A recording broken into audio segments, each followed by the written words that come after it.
So about a week and a half ago, Ubisoft released box art for its upcoming title, Far Cry 4. The box art, if you haven't seen it already, depicts a flamboyantly dressed, fair-skinned man seated on what looks to be a desecrated religious monument with his hand resting patronizingly on the head of a darker-skinned Himalayan local. For what should be obvious reasons, this met with a fair amount of criticism in the gaming community, with more than a few people coming right out and calling the box art racist. But on top of using the word furore with pretty alarming frequency to describe the situation, a large amount of the gaming community, including a large number of games journalists, came down mostly on the side of Ubisoft and creative director Alex Hutchinson, who released a statement that the fair-skinned man in question was not white and that people were jumping to conclusions. The general opinion seems to be that the box art isn't racist and that people who've called it out as such are just being too politically correct and are essentially looking for something to be pissed off about. Okay, so let's go ahead and say, for the sake of argument, that the box art isn't racist. Okay, I guess I can jive with that. After all, people of color can and frequently are light-skinned, like the man featured on the box. Hell, the assumption that because he's pale-skinned and blonde he must be white is a little racist in and of itself. I can accept that. But even if I'm accepting that the box art isn't racist, at least in the traditional sense, can we at least admit that it's a little bit problematic? Like, look, it wasn't the so-called political correctness brigade that got upset about this. It was a group of people who love video games and are sick and tired of seeing white video game characters subjugate and abuse characters of color.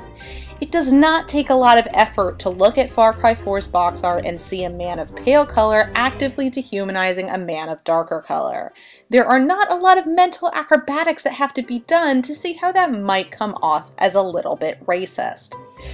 And it isn't as if racism and racial representation aren't big issues in the video game industry.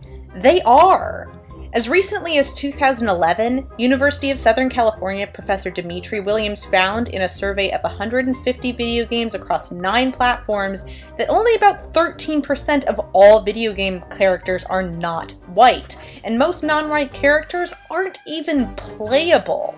The Far Cry series itself does not have a very good track record of racial representation. Far Cry 3, a game that was arguably really good, and which a lot of people genuinely enjoyed, still was really problematic in the way that it dealt with race. Far Cry 4's box art controversy comes off the back of a game that had you, a mighty white dude protagonist, on an island full of noble, dumb, mystical, savage brown natives, going up against a psychotic brown pirate. Mind, Far Cry 3 does address that to some extent, in that it's essentially about a bunch of whiteys running off to a quote-unquote exotic island and getting their shit fucked up, which, don't get me wrong, is great on a lot of levels. But Far Cry 3's approach to race is not nuanced, it's not careful, and it's not inoffensive. It isn't weird that people are prepared for Far Cry 4 to contain just as much fumbling, carelessly constructed, offensive content, and for it to rely on tired, racist tropes. That would follow the established trend. I agree with the practice of researching before jumping to conclusions. I agree with the practice of waiting for context to make up your mind about something. But in context, Far Cry 4 is a game in a series with a legacy of contextual racism.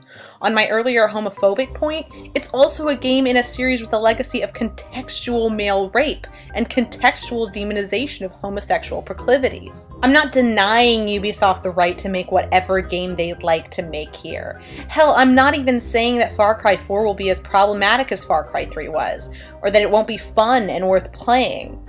But I am denying gamers the right to shut other gamers down, or to call us the problem. This was Far Cry 4's first real exposure to the world, and it exposed itself as potentially problematic. And when people commented on its problematic elements, they were shut down and dismissed not only by the community, but by the content's creators, in almost exactly the same way they were when they commented on the problematic elements of Far Cry 3. It isn't that it's impossible to talk about issues of race and oppression in video games without being a racist. Racism, oppression, and cultural insensitivity are things that can be part of a game setting without the game itself being racist or oppressive or culturally insensitive. The problem is that just because any of those things exist in a game's narrative doesn't mean that the narrative itself is deconstructing any of them helpfully. Just relying on a racist or homophobic trope in a video game isn't enough to actually explore that trope, or even to point out that it's bad. Far Cry 3's lead writer, Jeffrey Yolahem, is basically quoted saying exactly that by including antiquated racist tropes in Far Cry 3, they were automatically deconstructed. And they weren't!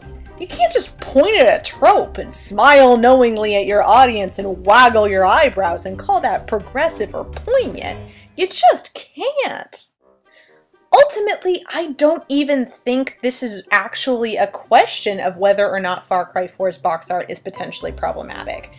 I don't think it's a question of whether or not that box art was appropriately contextualized by Ubisoft. I think it's more of a question of why gamers are so quick to shut each other down as soon as somebody calls something out for the problematic sack of shit that it is. I think it's much more of a question of who we're defending by refusing to call the box art offensive and why we're defending them at all. I can't help but feel that the people who are most resistant to this idea are also the people who are most resistant to progressive change in the industry.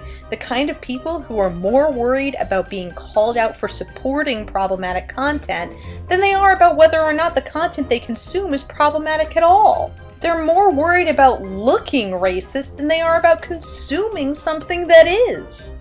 Ultimately, I think the problem is, at its core, one of the inelegance and immaturity of intellectual discourse in the gaming industry, and it's one that only we really have the power to solve.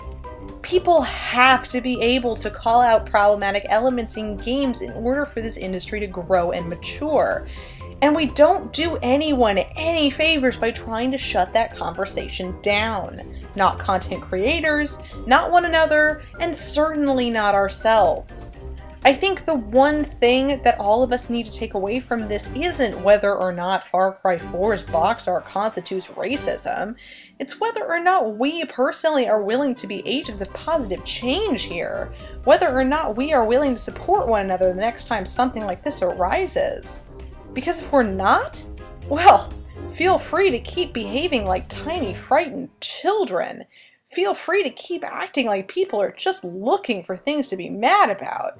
Keep ignoring the fact that if you want to be mad about things that go on in this industry, you don't have to look. You just have to sit down and wait.